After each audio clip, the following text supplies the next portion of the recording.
Hello बच्चों, कैसे होगे? हम आशा करते हैं सभी बच्चे हमारे अच्छे और स्वस्थ होंगे।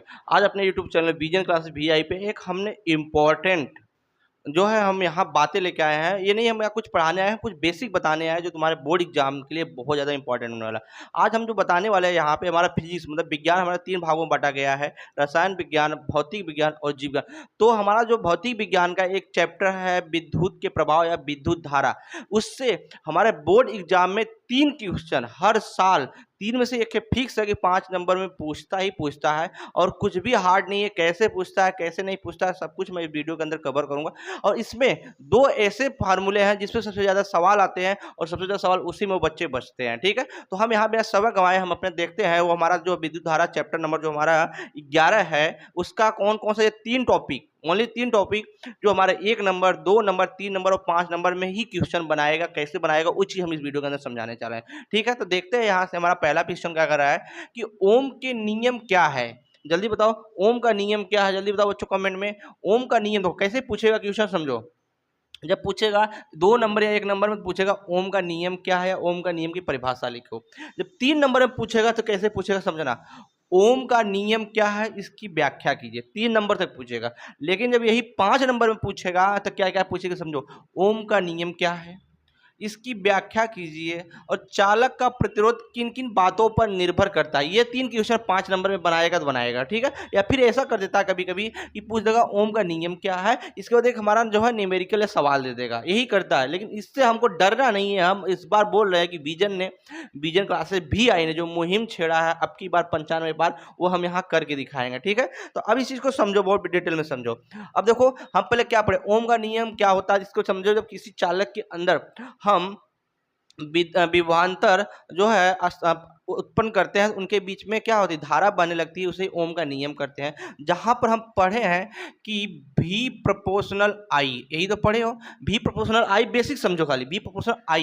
जब यहाँ प्रोपोर्शनल हटाते हैं तो B बराबर R अपान I लगाते हैं। जब यहाँ R करेंगे तो हमारा क्या बनेगा, V अपान I बनेगा, नहीं बनेगा? यही हमारा ओम का नियम का यही सूत्र है। कभी भी सूत्र पूछ देगा, कभी कभी इसका मात्रक पूछ देगा, तो मात्रक बताओ क्या होता है। आर का मात्रक जो होता है वो हमारा होता है ओम। क्या होता है?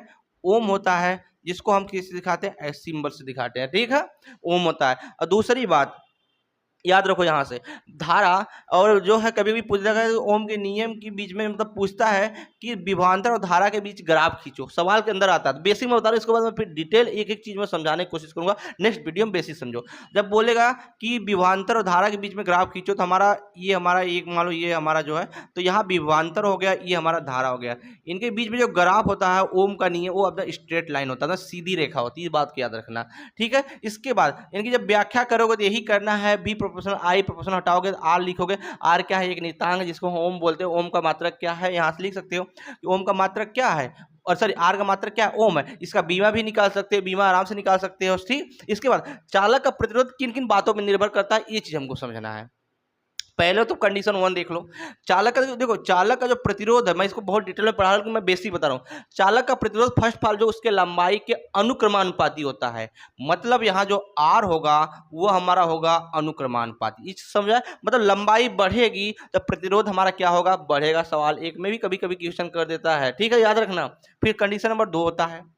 कंडीशन 2 क्या होता है, आर आर बराबर, यहाँ से आर बराबर नहीं होता, आर प्रोपोर्शनल होता है, गलती हो गया, आर प्रोपोर्शनल 1 अपान ए। ये क्या है, अनुप्रस्थ काट का क्षेत्रफल है। तो यहाँ जो प्रतिरोध होता है एरिया के, मतलब क्षेत्रफल के, अनुप्रस्थ काट के क्षेत्रफल के व्युत्क्रमानुपाती होता है। क्या होता है, व्युत्क्रमानुपाती होता है। मतलब ए का मान बढ़ाएंगे तो आर का मान घटेगा, यह बात याद रखना, ठीक है। कंडीशन नंबर 3 क्या कहता है, देखो कंडीशन जो 3 हमारा यहाँ से बोलता है, कंडीशन 3 बोला है कि हमारा जो है, हाँ, हमारा जो होया आर प्रतिरोध हमारा लंबाई पर निर्भर करता है। प्रतिरोध हमारा जो अनुप्रस्थ काट के क्षेत्रफल पर निर्भर करता है। और ये हमारा जो है प्रतिरोध जो ताप पर भी निर्भर करता है। किस पे?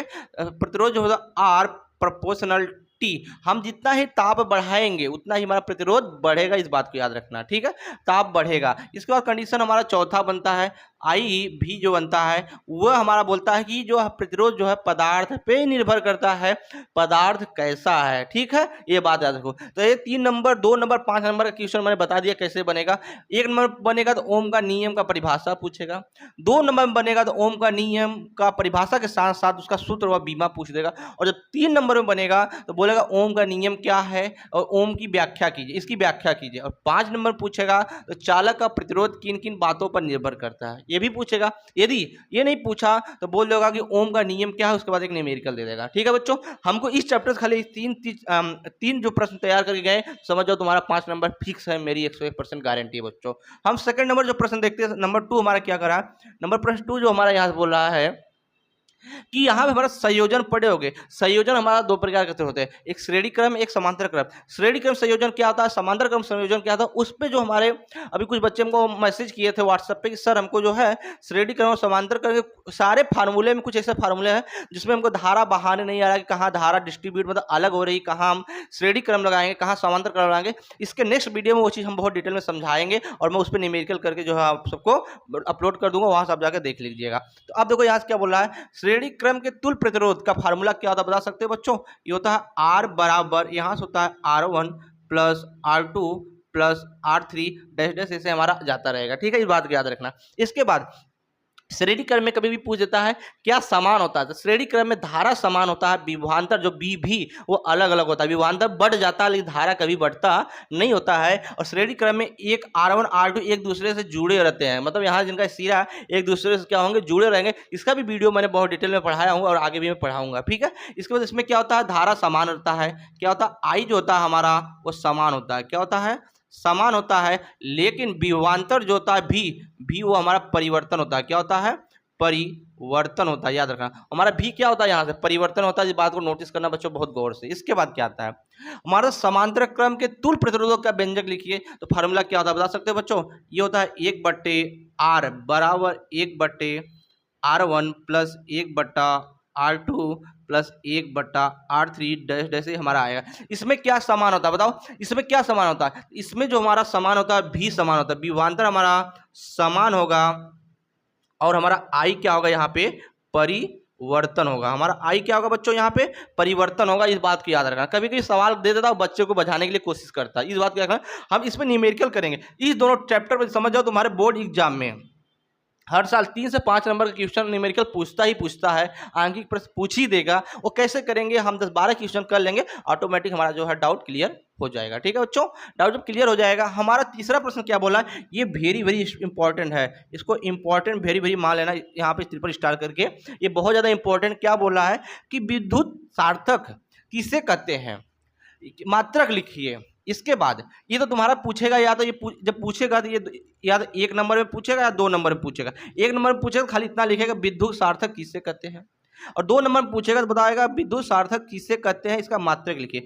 विद्युत सार्थक को हम पी से दिखाते हैं, पहली बात याद रखना, विद्युत सार्थक को हम पी से दिखाते हैं। और दूसरी बात इसका मात्रक जो लिखेंगे, एक तो होता है वाट, क्या होता है इसका मात्रक जब लिखोगे, एक तो होता है हमारा वाट और दूसरा का जो इसका मात्रक होता है जूल बटे सेकंड होता है, ये याद रखना इतना। ये कुल कहाँ से आया, आगे हम बहुत डिटेल में सब पढ़ाया हूँ। इसके बाद इसमें कौन सा कंडीशन बनता है वो देखो, इसमें 2 कंडीशन सवाल कर देते हैं कभी कभी। कैसे पूछेगा, वैद्युत सार्थक किससे कहते हैं, लिखने के बाद ये दे देगा 5 नंबर में, यहाँ से 2 नंबर हो गया। अब यहाँ से हमारा जो ये चालू होगा सबके सब जो है 5 नंबर वाले प्रश्न चालू होंगे। कहने का मतलब 5 नंबर कैसे पूछेगा इस क्वेश्चन से, बोलेगा विद्युत सार्थक किसे कहते हैं, ये दे देगा इतना, तो हमको परिभाषा लिखना पड़ेगा, उसका मात्रक लिख दो। फिर क्या लिखे, पूछ देगा यदि परिपथ में भी वोल्ट विभवांतर से आई धारा प्रवाहित हो रही तो सार्थक के लिए व्यंजक लिखिए। बताओ सार्थक के लिए व्यंजक लिखिए, तो कितने बच्चों को सार्थक के लिए व्यंजक पता है बताओ। इसका जो व्यंजक होता है सामर्थ्य के लिए तो होता है हमारा P बराबर V/I होता है। इसको हमको निकालना पड़ेगा, व्यंजक को हमको कैसे कैलकुलेशन करके, वो भी मैं बहुत डिटेल में आगे पढ़ा दूंगा। इसके बाद अगला प्रश्न हमारा क्या कहता है, इसमें 5 नंबर में ये तो देगा विद्युत सार्थक किसे कहते हैं। इसके बाद ये पूछ देगा कि सिद्ध कीजिए कि विद्युत जो है सिद्ध किया विद्युत बल्ब की सामर्थ्य प्रतिरोध के व्युत्क्रमानुपाती होता है। क्या होता है?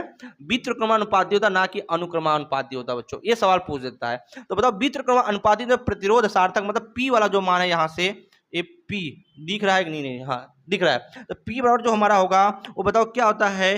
वी स्क्वायर अपॉन आर होता है, या पी प्रोपोर्शनल 1/r होता है। ये बताओ अनुक्रमानुपाती है कि नहीं प्रतिरोध? जब प्रतिरोध बढ़ेगा, देखो यही सवाल तुम्हारे आगे बड़े बड़े एग्जाम में पूछता है बच्चों। जब हमारा यहाँ से आर का मान बढ़ेगा तो बताओ सामर्थ्य पर क्या प्रभाव पड़ेगा?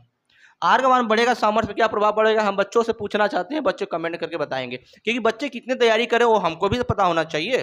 तभी तो हम आगे मेहनत करके आपको पढ़ाते रहेंगे और आपको जो है अच्छे से अच्छे कंटेंट देते रहेंगे। हमारा जो अगला है कि थोड़ा हम यहाँ पे बहुत से बच्चे कह रहे हैं लाइव नहीं आ रहा, लाइव नहीं आ रहा है। अरे बच्चों, मैं लाइव आने का रीजन है कि यहाँ पे थोड़ा जो है ना नेटवर्क इश्यूज हो रहा है, और मैंने जो है यहाँ पे जियो फाइबर वाले से बात किया हो, और ये नवरात्रि की वजह से जियो फाइबर वाले जो है इनमें पढ़ा रहे हैं, बोले कि आज लगा देंगे या कल लगा देंगे, तो थोड़ा दिक्कतें हो रही हैं। हम समझ रहे हैं, बच्चों को सहयोग के लिए बच्चों को मेरा बोला जो मेरा मुहिम है इस बार, अब की बार 95 पार क्लास 10 वाले बच्चों को मैं दिला के रहूंगा, 101% गारंटी है। और अभी तक जो नए बच्चे चैनल को सब्सक्राइब नहीं किए वो जल्द से जल्द जाके चैनल को लाइक शेयर करके सब्सक्राइब करके, और ज़्यादा से ज़्यादा अपने दोस्तों को अपने स्कूल के ग्रुप में कमेंट कर जो है ग्रुप में उसको क्या करिए, शेयर कीजिए, जिससे हमारी वीडियो आगे तक लोग देखें, जिससे बच्चे जागरूक हो, उनको एक अच्छा सीख मिले। और हमको सिलेबस अब कम समय कम है, सिलेबस कंप्लीट नहीं करना, हमको अब वो चीज़ पढ़ना है कि अब की बार 95 पार करके आना ही है। ठीक है, अब हमको सिलेबस कंप्लीट करने का समय नहीं है बच्चों। ठीक है, तब तक के लिए